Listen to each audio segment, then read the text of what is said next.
This is a quick walkthrough guide of how to enter the Cadbury Hot Chocolate 5000K prize competition. All you need to do is enter the barcode which is at the side of the tub. You'll see it, it's usually giving me like a 5 number, which I'm entering here.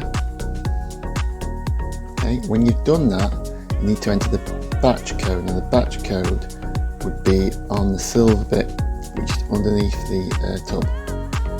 Okay, so I got OCI and then a lot of numbers, okay, which I'm putting in now.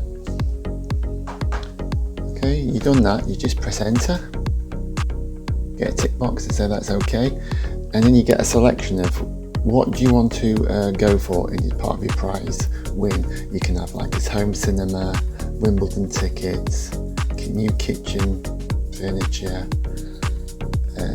staycation, that kind of thing.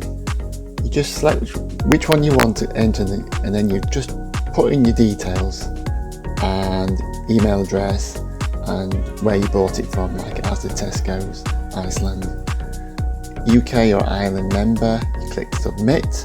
It'll tell you if you won the initial winner chocolate kit competition, but don't worry, you can still enter your details which it will store for the £5,000 competition, which is in mid-April. So just keep your tub to one side just in case they ask it for proof, but that's all you do. Okay, best of luck, bye.